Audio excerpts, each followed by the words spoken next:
Alright you guys, and welcome back to a brand new sculpting video. And for the past month or so, I didn't feel like training my legs at the gym. So while slowly transforming into that stork appearance, I figured I want to pay tribute to one of the pioneers of skipping leg day, the Bravoest Johnny Bravo. And after decapitating yet another horse, I can get started by covering my aluminium armature in clay. With the initial layer added, I can get started on bulking up my Johnny in a manner of blending in big layers of muscle, such as his chest and obliques.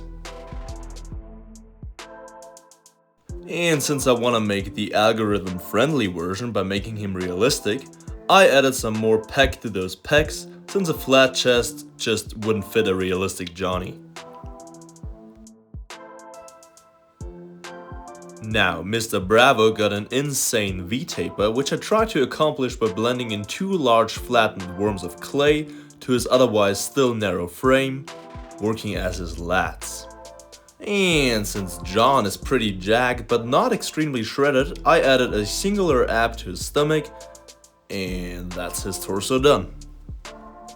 Which now brings us to making his trademark size and muscle lacking legs, being as simple as wrapping some colored clay around his even skinnier armature legs.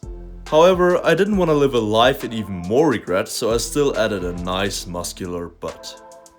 So after doing something I haven't done on my own body for months, building legs, I can now get started on every gym bro's dream, a pair of cartoonishly large arms. Now, to be totally frank, adding layers upon layers on his arms, especially his biceps, ended up making his arms look somewhat out of proportion, which usually isn't ideal for a realistic character, but I guess if there is a character where you could get away with such a flaw, it's gotta be Johnson Bravo. With both arms built, I got started making his hands, one of which is supposed to be a fist shape. And I don't know if I just couldn't focus because of the masculine butt I intensely touched earlier, but I somehow ended up making the right hand forming a fist, while it's supposed to be the left. Fortunately though, it's as easy of a fix as just blending the thumb to the other side.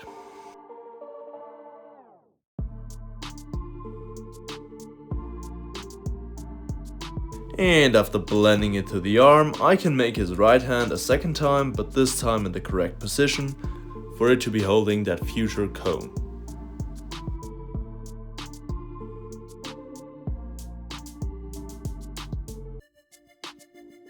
And with 4 out of 4 limbs sculpted, the only thing missing now is a head featuring his pretty face. To hold up said beauty of a face, I give Jonathan a neck like a tree trunk. Now for his face, I just went with the stereotypical Chad look, meaning big chin and a sharp jawline. I can then poke in some eye holes as well as add his nose. However, nobody's perfect, and Johnny, whilst being pretty close, is no exception since he had to undergo a nose job in order to keep his unattainable look realistic. So after poking in 2 nostrils and carving out a proper mouth, I ended up fiddling around with 2 balls, which turned out to be his eyeballs. And another 2 balls, which will soon be carved into a vague resemblance of 2 ears. Now, he got a pretty masculine face at this point, but he's still missing one of his most iconic features, a flowing blonde mane, gelled into a large blonde pompadour. So after baking and ripping his head off, I can press a big blonde blob of clay on top of it, which will then get shaped into aforementioned pompadours. After blending it in using some more hair, I can get started carving in a nice hair texture as well as add some eyebrows. With the sculpting of his face done, I can blend in his head and neck using some more of that colored cos clay. Now back to touching his butt, sculpting his pants, which at this point still kinda look like a pair of tight leggings. And don't get me wrong, I'm definitely not anti-tight leggings. However, in Joe's case, I think a pair of skinny jeans fit the character better. So after adding some pockets and waistband, I made him his shiny dress shoes. Well, actually the clay isn't shiny at all, but trust me, I'll make them shine. They will be shiny. And with his lower body pretty much done, I can move up again and add his white collar around his neck. And once that's blended in, I'll go ahead and connect his arms to the torso, where I pretty much suppressed the upcoming realization that they're unproportionally big, thinking some paint will blend everything together. It won't. And I'll be realizing that. Anyways, at this point I'm focused on more important stuff, such as making my Johnny stand up straight. And to achieve that, all it takes is a sexy base, which also got the nice side effect of preventing my sculpture from falling over. So after forming that lump of clay into a based base, I can toss my two pieces into the oven, where through some magic I don't fully understand, they came out of as 3 pieces. This ain't the end of the world though, since painting the 2 pieces separately gives me more much needed space to swing my hands around all willy-nilly. So after priming his arms to match the color of his face, I applied a dark blue wash to the jeans, followed by an orange one for his hair and eyebrows.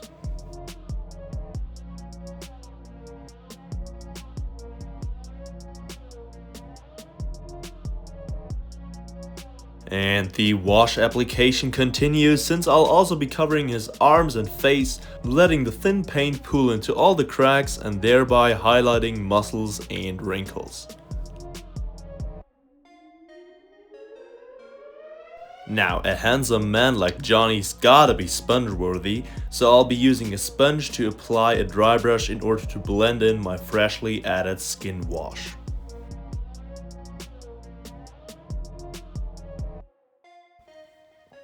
And of course he got a black shirt, except it's still grey, so a nice once over with some black acrylic paint will help in making it look like it's supposed to.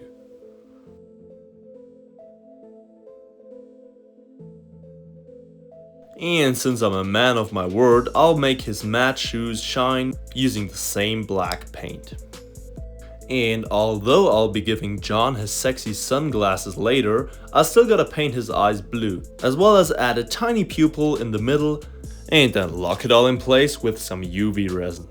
As mentioned earlier, his right hand will be holding a comb, and with that glued in place, we're on to the tedious task of gluing his sunglasses together, where you actually only get to see the successful attempt, since that son of a glass kept breaking a dozen times or so.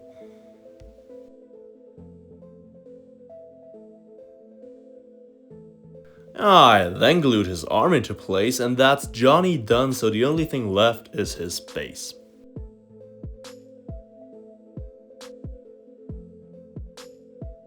And I thought it'd be nice to have Johnny stand on some concrete, so I just copied something I saw some other YouTubers do and used a sandpaper cutout for some easy concrete texture.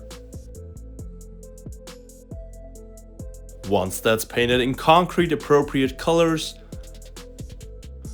the only thing left to do is to glue my Johnny into place, and that's a realistic Johnny Bravo done.